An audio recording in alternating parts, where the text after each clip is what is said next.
tuning in the sun. This is TFM. Get ready to rock. From AM to PM. Come on. Let's talk. Presenting TFM. The most happening music, the most important news, and most importantly, your views. At Times of Oman radio station. TFM. Let's talk. Live on TFM and the TFM Facebook page. This is the live feed of TTV. Let's talk.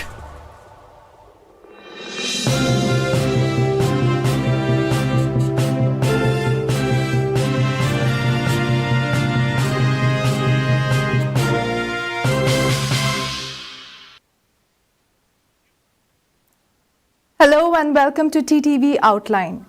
These are the latest news updates. The Ministry of Health today announced the registration of 3 new COVID-19 deaths in the Sultanate.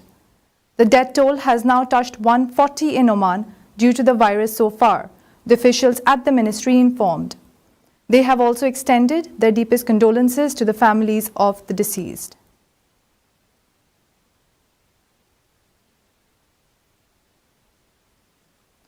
Officials at the Ministry of Health also announced the registration of 1,318 new COVID-19 cases in the country today.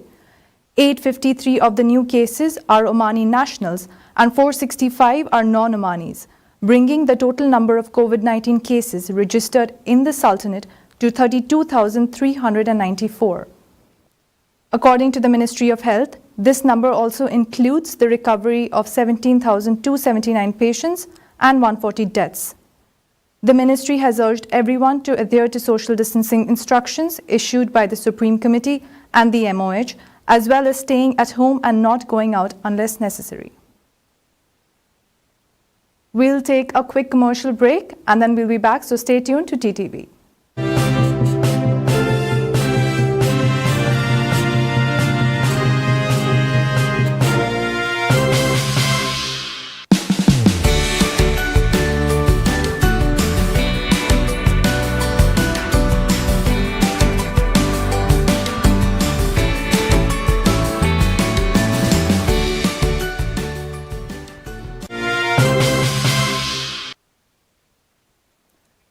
Hello and welcome back. Now we'll continue with the rest of the news stories. As of June 22nd, Seeb has reported 1,000 more COVID-19 cases than Mathura since the pandemic first broke out in Oman. According to data from the Ministry of Health's Tarasood app, which provides updates on the coronavirus situation in Oman and the rest of the world, a total of 7,601 cases have been reported until Monday. This is in Seeb and this is higher compared to 6,509 cases which is in Mathura. The 390 new cases that came to light in Vilayat Seeb on Monday, 22nd June, pushed the difference in reported cases between itself and Vilayat Mathura to 1,092. Mathura recorded just 135 more cases on the 22nd. Vilayat Boshar also recorded a significant spike in cases with 359 new infections reported, taking the total number of reports of infection there to 6,105. 6 more people unfortunately lost their lives to the disease on the 22nd. All of the deaths took place in the Governorate of Muscat. 3 of them occurred in Seeb, 2 in Mathura and 1 in Boshar. Mathura has posted a recovery rate of nearly 70% among its COVID-19 patients, making it the Vilayat with the highest number of recoveries in Muscat. Data from the Ministry of Health's Tarasood app shows that the recovery rate in the Vilayat stood at 69.64%. The total number of reported cases in Mathura as of 22nd June was 6,509, while recoveries reported stood at 4,533. In contrast, Seeb and Boshar, which had also reported high numbers of COVID-19 cases in Oman, had significantly lower rates of recovery. There were 7,601 cases reported as of Monday in Seeb, of which 3,533 have recovered, pointing to a recovery rate of 46.4% in the Vilayat. Similarly, in Boshar, the number of cases reported on Monday stood at 6,105, with 2,800 people who had the disease there having recovered, corresponding to a recovery percentage of 48.5%. In the other three vilayats of the Governorate of Muscat, the reported number of COVID cases were marked low. Amirat had recorded 1,187 by Monday, with recoveries there standing at 520, which is 43.8%, while in Koryat only 210 cases have been reported, among whom 80 have already recovered, resulting in a recovery rate of 38%. The Research Council TRC has announced the funding of 28 scientific papers on the COVID-19 pandemic at a total cost of OMR 280,000. The Research Council held its second meeting for the year 2020 remotely, chaired by His Highness Syed Shihab bin Tariq Al Saeed, Deputy Prime Minister for Defence Affairs, Chairman of the Research Council, and in the presence of excellencies and representatives of a number of academic and private institutional members of authority. TRC said in a statement, "The board has reviewed the developments in the COVID-19 pandemic research program, through which 28 research projects were funded at a total cost of approximately 280,000 Omani Riyals. The establishment of the Center for Excellence in 5G Networks and the Internet of Things was also approved with the aim of supporting national efforts in monitoring, developing, and localizing technologies," the Council added. Omanis comprise 60% of the total population in Oman, according to the National Center for Statistics and Information. NCSI said in a statement, "The latest statistics of the percentage of population show that the percentage of Omanis reached 59.2% in comparison to the percentage of expatriates at 40.8%. That's 1,872,170 on June 21st, 2020.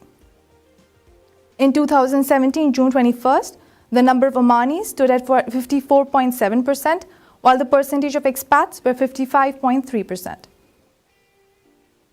We already mentioned in the beginning of this week that Royal Oman Police announced the health isolation of the commercial market area in Vilayat of Salalah. ROP said in a statement, "We would like to draw the attention of all residents in the Vilayat of Salalah that the commercial market area located in central Salalah is under public health isolation starting from Saturday, June 20th till June 7, 2020. In the second week of June, the Royal Oman Police also activated the control checkpoints on Dhofar Governorate and other parts of the Sultanate due to the decision of the Supreme Committee to deal with COVID-19. This starts from June 13, 2020. That brings us to the end of our news stories. We'll take a quick commercial break and then we'll be back with our three guests. Stay tuned.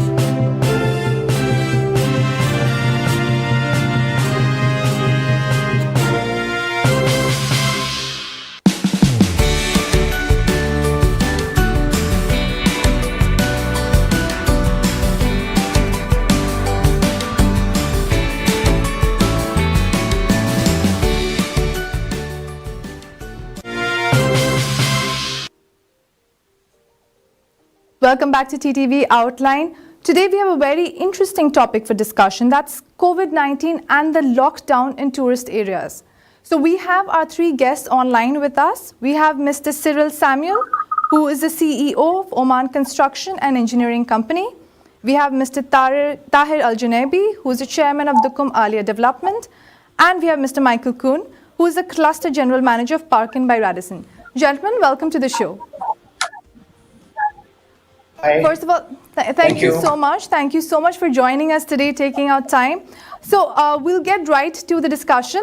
Mrs. Cyril, let me ask you the first question. I believe you are right now stationed in Salalah, am I right? That's right. Mrs. Cyril, what is the situation like in your area, considering what we just heard on the news today about the lockdown in Salalah? What is the vibe that you're getting in Salalah? What is the situation there?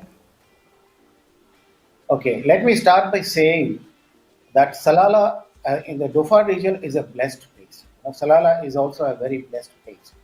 Unlike other places, like as you've just read, the number of cases are very high. But in Salalah, I'm here for the last 15 years. The pandemic, like H1N1, the Ebola, and even to the extent that the natural disasters like Mekanu and the recent rainstorms and all that, it has done the least impact on the Salalah in the Dhofar region. You know, and similarly in the COVID-19 situation, while the whole world was getting ready to go for a lockdown with the rising number of cases in their countries, and even in Muscat in this bay, Salalah was under control situation until we saw a sudden rise in the number of cases which is going up. To give you some number, that until May end, we had only about 20 plus cases in Salalah. And Tamrit, the Al Majuna, and Taka, and these places were yet to be touched by corona. But suddenly there was a spike, and by June 12, we saw that number of cases touched number 72. And by June 14th, within 2 days, 81 more numbers have been added into it. So this is an alarming situation, which everybody feels that something needs to be done. Thanks to the government missionaries, thanks to the ROP for taking immediate precautionary measures by cordoning the certain area, which is really helping in maintaining the discipline of all the precautionary measures that is required here. And as far as Salalah is concerned, we are definitely worried about the number of cases that is going up. But I would only say that Salalah is not an alarming situation like given an opportunity, going by all the precautionary measures that we are going to have here, I'm sure the situation will be under control here. Yes, Mr. Cyril, definitely. We're also praying for the same. Hopefully, after the lockdown is lifted, everything is actually going to be all right. So, Mr. Tahir, I'm going to ask you the same question. You are currently in Dukum, or you're generally stationed in Dukum. How does the situation feel over there?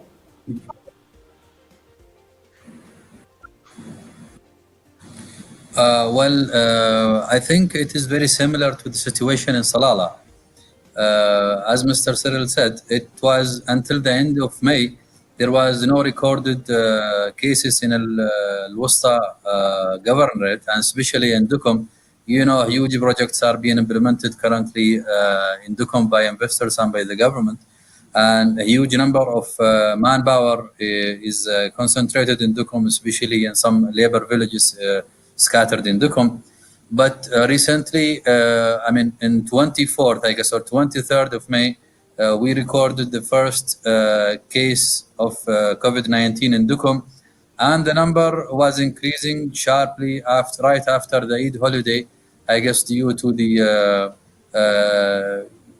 maybe because things came back to normal after the Eid, and people are going to their work, and there is, you know, the social distancing was decreased for many reasons. That's why the number of cases was increased in Dukum. Yesterday, 123 cases were recorded in Dukum. Today, it is much better. But we hope we already reached the peak, and numbers to be improved, inshallah, in the coming weeks. Oh, yes, definitely, Mr. Tahir. Mr. Michael, you shuttle between Muscat and Dukum a lot. So how can you compare the situation in these two places? I know it must feel really different, but let's hear your point of view. Yeah, hello everybody. Obviously, the situation in Dukum is slightly different, as life in Muscat is, of course, a lot more vibrant than it is over there. Dukum is a more remote area. Nevertheless, currently life is I wouldn't say is a normal day-to-day life, but the everybody that is on site is very cautious about the situation, about the virus. But life is continuing, and it's continuing in a as much as normal state as it can be. Absolutely.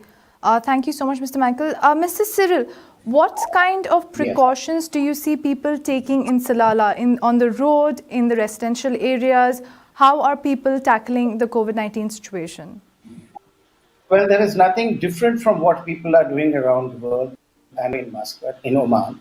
The basic precautionary measures that we take is that the areas and with high number of positive cases have been isolated, and they have been cordoned so that people do not come out or do not go in.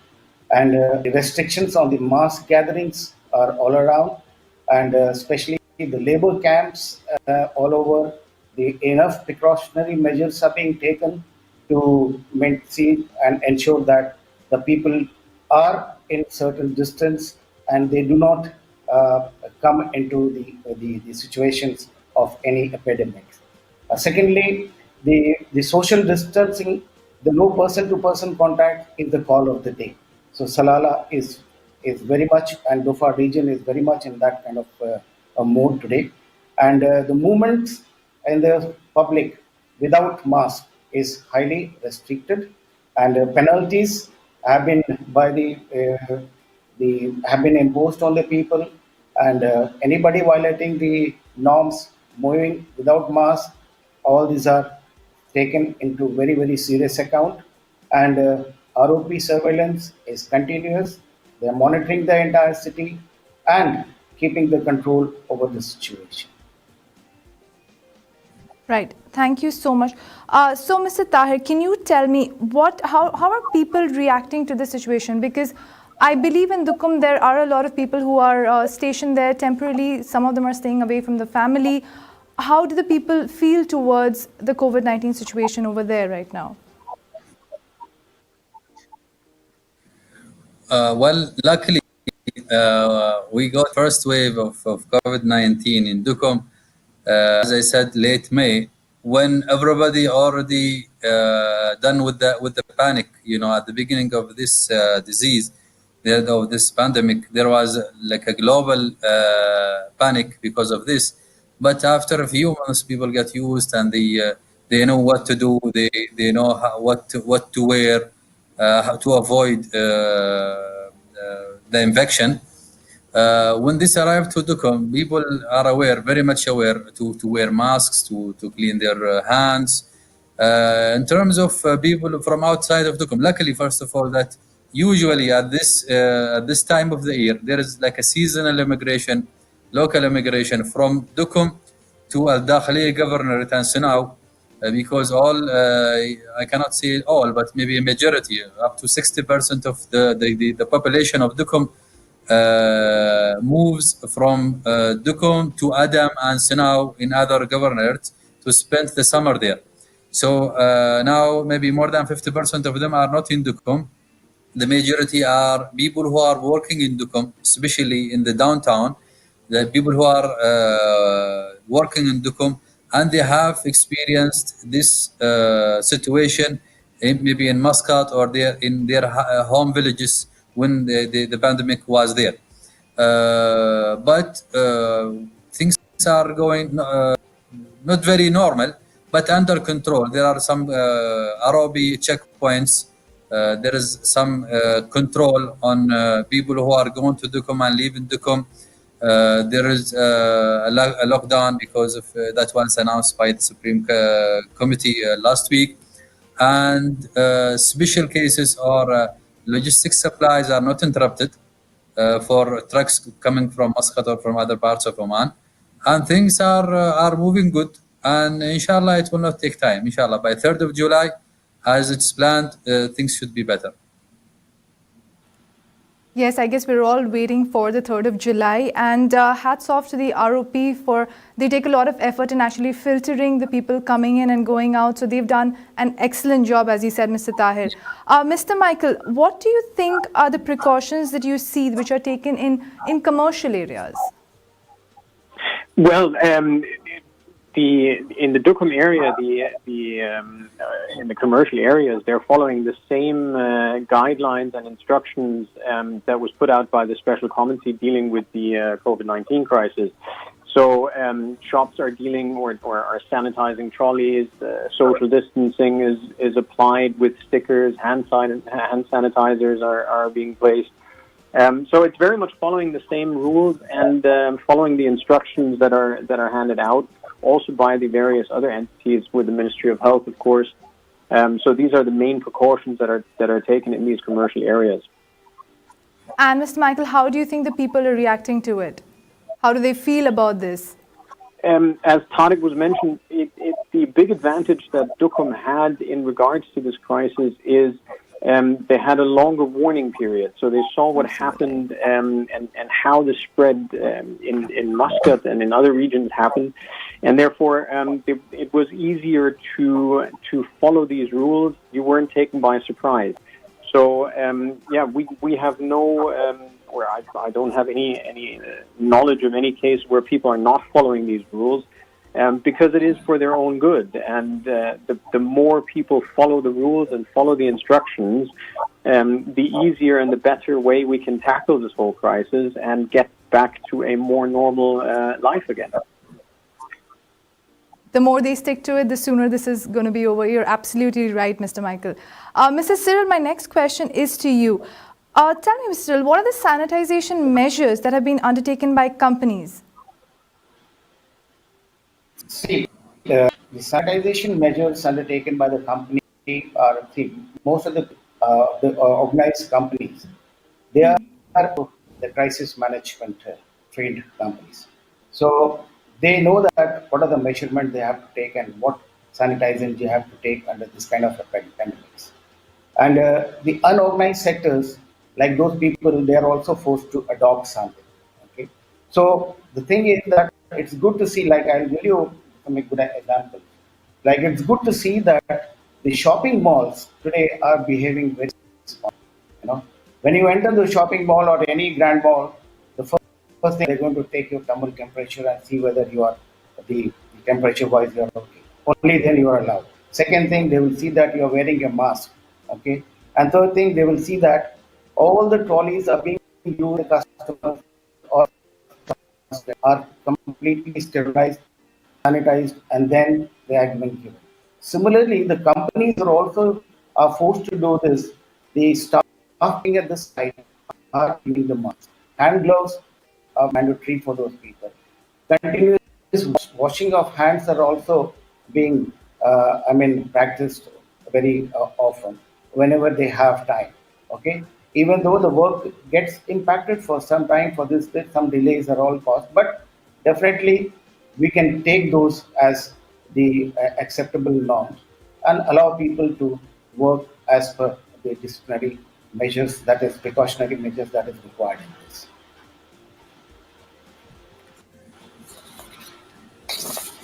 Mrs. Cyril, definitely, I've noticed this myself. When I go to a shopping center, they take the effort to actually sanitize the trolleys first. They check the temperature. They give us hand gloves. So yes, everyone is taking a lot of measures. Another question to you, Mrs. Cyril. Are these also the measures that you're employing in your companies? Is there something specific that you're doing for them to prevent or in cases? Please go ahead. Definitely. Our company is very, very strict on this discipline. People working at the site, first of all, they're working in different shifts in isolation. We see that there is no rush in a particular work site, and we also ensure that they use the full PPEs and they practice the precautionary measures, and they don't come into the corner, don't disturb the clients anywhere, or that they ensure it that while working, and if they have any symptoms or coughing or temperature or anything, they immediately report to the management, and then immediately they are removed from there and check them back, ensure that they are out of danger, and then only they are brought back to the company, these work sites. These are the precautionary measures we are taking it even in the work sites also. Thank you, Mr. Cyril. Mr. Tahir, what kind of measures are being employed in your workplace? We are working, most of our business is currently in the ship repair and maintenance, working with the ODC, Oman Dry Dock Company. And we follow the same procedures requested by them, which is wearing the mask and the gloves and sanitizing all the tools from time to time, distancing between labor and employees during the time of work. Then coming back to the labor village, we follow the same. And so far, we have only tested 2 cases. One of them is negative yesterday. The other case, we are expecting the result by today, inshallah by today. We hope it's negative. But so far, things are going well because there is a very truthful cooperation between CESAD, Special Economic Zone at Duqm, Special Economic Zone at Duqm, and the Ministry of Health in cooperation with the KIMS Hospital to have like an isolation center where cases with some symptoms are being tested and isolated for some time until we get back with the confirmation of the results. This is very successful steps being taken by CESAD and the Ministry of Health in cooperation with the KIMS Hospital. That's really helping every companies working in Duqm to avoid the spread of this pandemic in the residential camps, in the workplace, and even among locals in Duqm. Thank you so much. Mr. Michael, I will come back to you next, but before that, we'll take a quick commercial break, but stay tuned to TTV.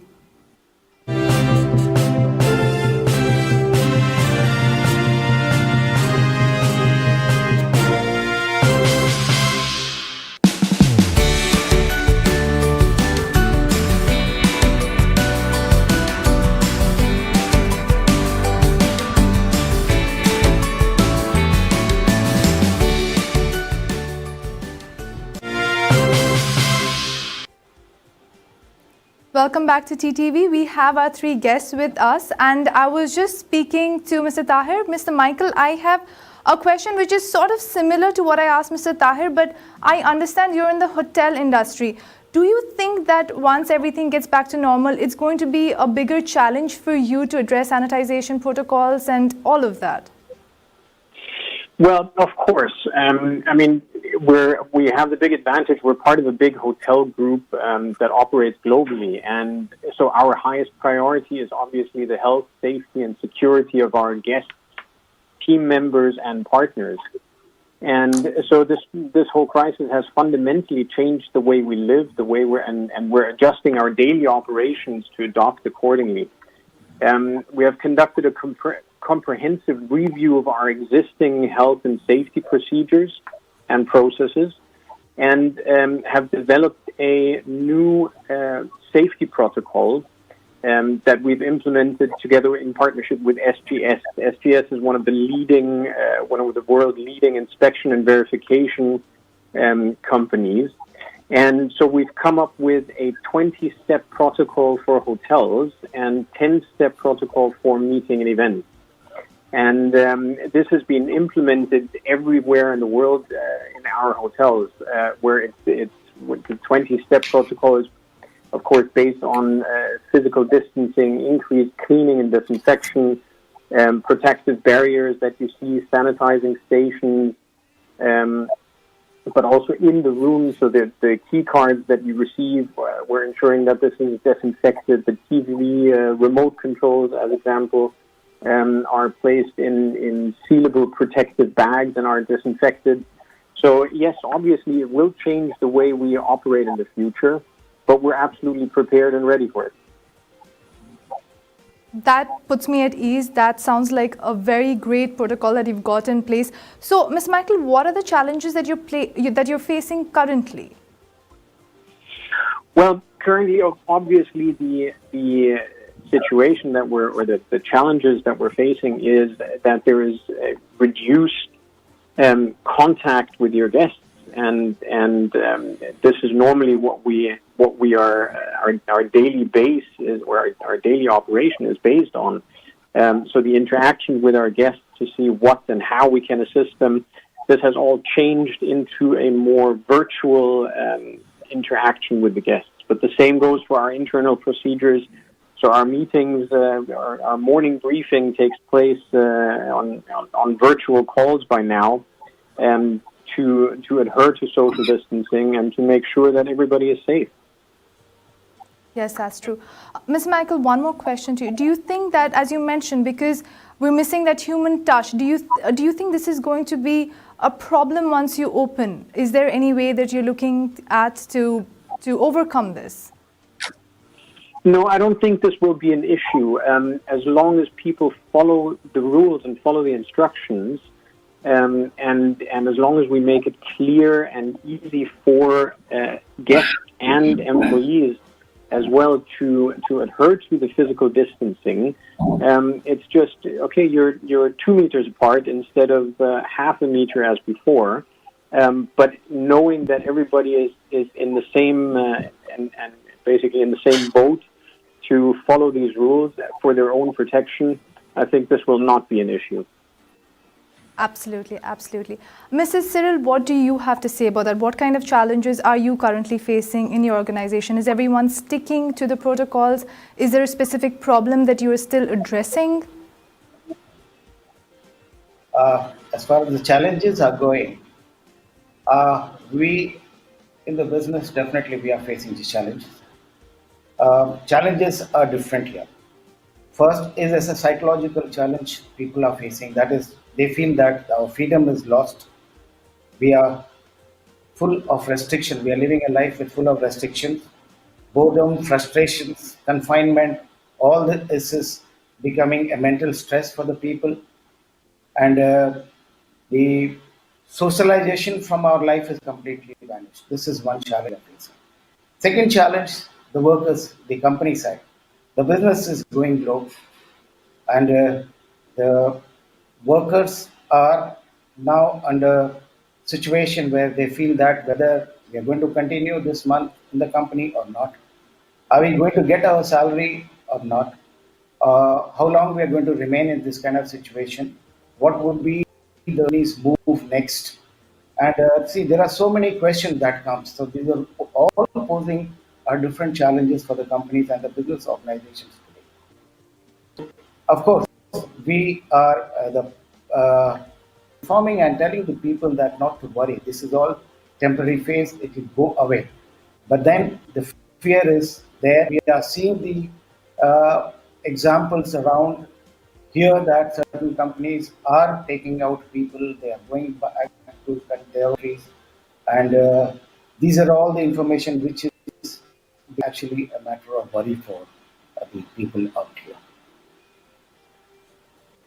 Absolutely, I understand. Mr. Tahir, we've discussed about how the companies are taking action, the safety protocols they are putting in place. But on a more personal note, as an individual, what do you think is the biggest challenge for you right now? It's been taking a long time with the life full of restrictions, as Mr. Cyril said. The challenge is, are we willing or are we able to continue our lives with the current restrictions? The answer depends on the level of awareness that we have.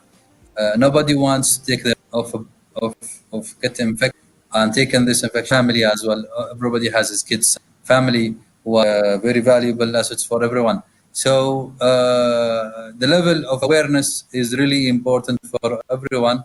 So based on that, we can cope up with the current restrictions required. But there are some disadvantages and there are some advantages. This is really this pandemic really increased the level of awareness with everybody, the level of hygiene.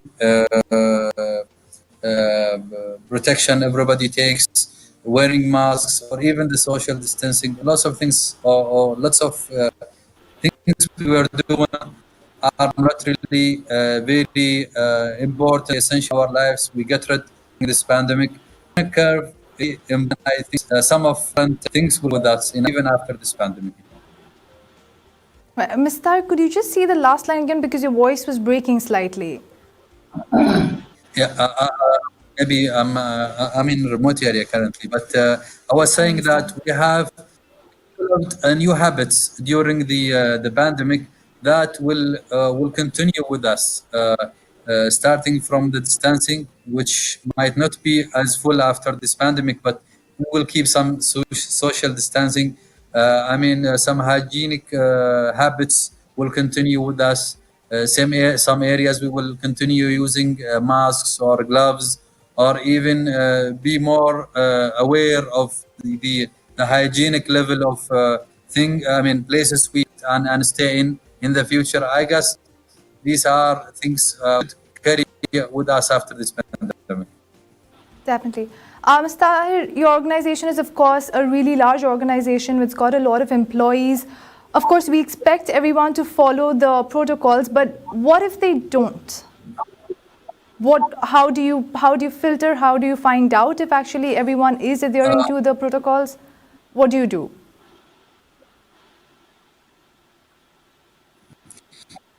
Yes, we have a very regular filtration and checking throughout the day on our number who are working in different places. And I think almost everybody, I can say, are obeying this and they are following the instructions because I have to ask you to repeat the last line again because I lost connection at that point.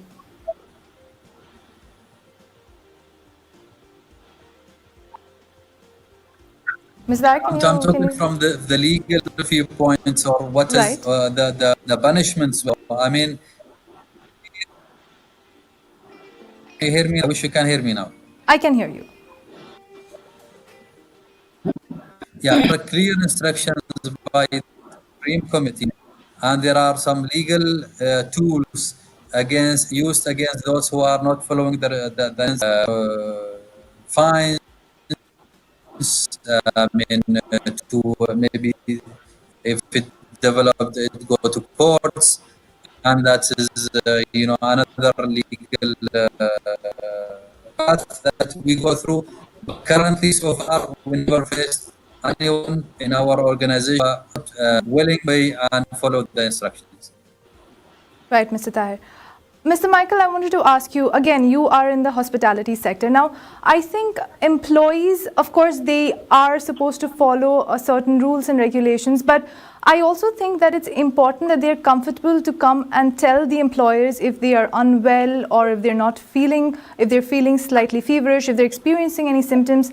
How have you told your employees that it's all right to come and speak to the HR or to whoever's responsible in a situation like this? Well, this is an obvious matter of trust, and your team members need to trust you that they can come to you at any given point. But we have invested a lot of time in training the employees on what to pay attention to. We have certain checkpoints in place following the guidelines of the Ministry of Tourism and Ministry of Health there. Where we have temperature controls, of course, for all the employees at the staff entrance, but also for guests when they enter the hotel. So we're following these rules, and it's, as I said at the beginning, it's a matter of trust that you really encourage your team members for their own health and for their own safety, but also for their colleagues, to ensure that that immediately, the moment they feel unwell or they have any signs of symptoms, that we isolate them, that we make sure that they are okay, and this goes again from a not just from an individual hotel. This is on a global level, where we follow these rules and make sure that our team members are safe and healthy as well. Absolutely, absolutely. Mr. Cyril, what do you have to say about that? See, I believe in reaching out to the people. It's not vertically top to bottom only, but allow the people to come up to you also and tell their problems very open. Okay, the management has a responsibility to listen to those people, understand their problems, and give them the proper relief if they are looking for something. The support is very important. That is how you raise the morale of the people. That is how you move to work for you very loyally. And we believe in that. I am from the field. I've been all along in this field. I know the importance of the people. The best people can be with you only when they feel that this company listens to them and this company cares for them. And the situation where we have to tell the employees and we have to tell our people that, look here, if you have slightest of issue, please come up and talk to us. We are there. We can take care of you. and we can definitely support you for whatever measures that is required within the company. Okay. The recent there are two cases in our company when they felt little discomfort at the work site. They were removed immediately from the work site and taken to the hospital, and they were tested for corona, all this the issues, and fever were tested. But soon after that, people were told that keep these people away in isolation till their results are announced. Okay. We had kept them separately. We took care of them personally. We know that during this kind of condition they will be feeling very down, and because the fear is always there in mind whether I'm going to be a corona case or something like that. So this is a very important stage, and that is the stage when the employees need their support. Okay? And soon after, the hospital declared that they are not having any such impact or the issues, corona issues. They were immediately given the support and they were brought back in the site, and they were quite happy. So reaching out to the people always helps, and listening to your people, allowing them to come up to you, it always helps in the organization. I'll agree, because employees are supposed to be a company's most prized assets. Well, on that note, we'll take a quick commercial break and then we'll be back for more questions.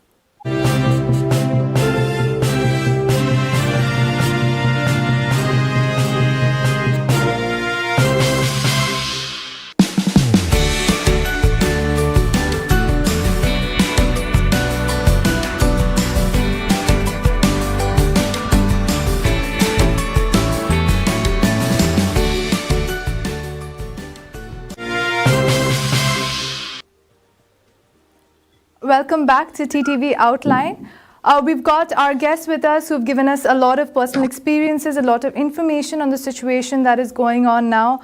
Mr. Tahir, I'd like to ask you my next question.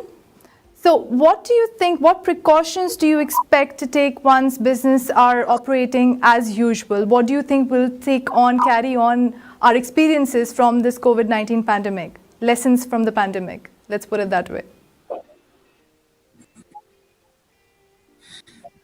Yeah, I think there are lots of lessons to be learned from this pandemic in different levels, from business side, from government side, and even from the personal side. If I'm talking about business side, we as a company following some rules and regulation in terms of safety of our manpower, of our employees. That really helped this pandemic. I guess we need rules again and try to improve them to avoid in the future any such situation, or even to increase our level of interaction with such pandemics in the future, taking more responsibilities in terms of the hygienic and cleaning our facilities, either offices or accommodations, ever be open.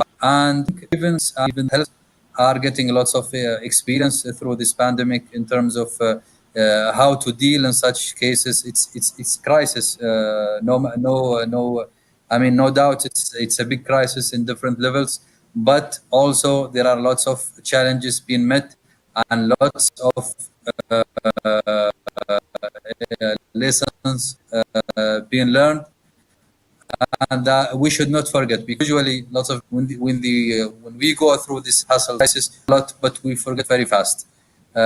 It's the time to learn, it's a time to improve, and it's a time to take this knowledge with us.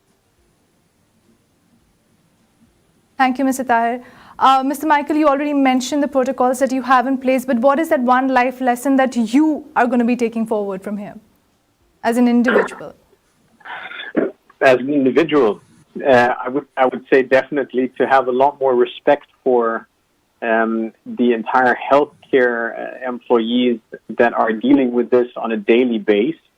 The work that is going in there from people working in hospitals, but also police force, etc. Everybody that is dealing with this, and the challenges that they face on a daily basis just shows you that there should be a lot more gratitude for these members of the society. I think that's one of the life lessons that this teaches you. Definitely gratitude. I would definitely agree to that, Mr. Michael. Mr. Cyril, what is it for you? Definitely, I fully agree with Michael what said just now, that this healthcare community is really doing a very noble service to the society. People, they're working day and night.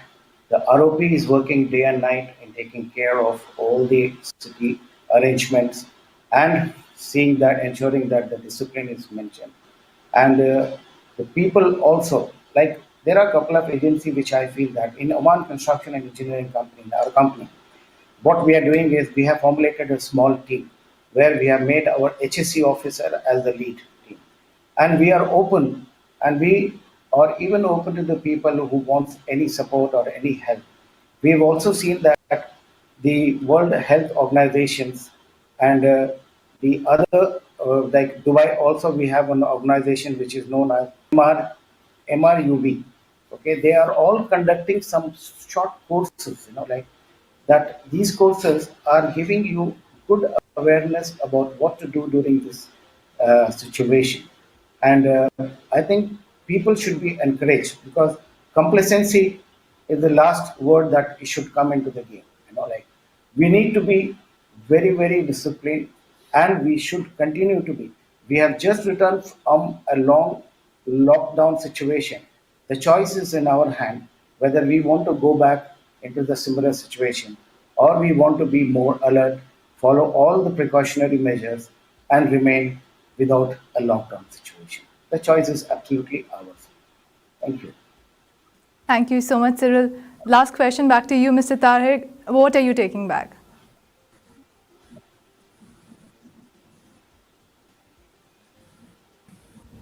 Mr. Tahir, can you hear us? I think we've lost connection with Mr. Tahir, but I think we should. Mr. Tahir is back with us. So yes, we'll get the final word from him. Our heroes who are on.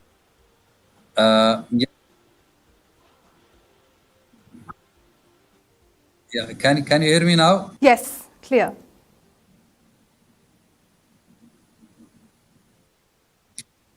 I think I share the same feelings with the.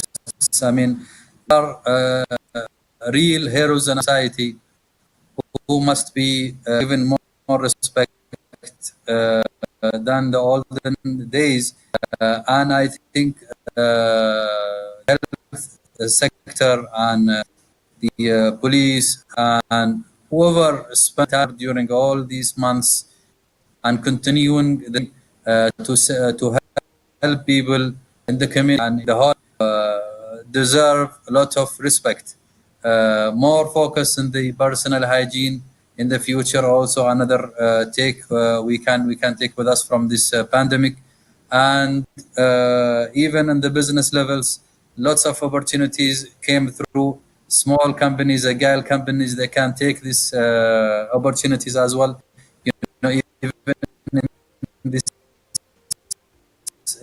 in such time, also there are lots of opportunities smart people can catch, especially in market sectors, and they can make use of such opportunities. Perfect, Mr. Tahir. Gentlemen, thank you so much for joining us today. We're taking back hygiene, gratitude, and the power of staying together after the pandemic. So, gentlemen, once again, Mr. Tahir, Mr. Michael, Mr. Cyril, thank you so much for joining us today. We'll be back tomorrow at the same time, so keep watching TTV. Thank you.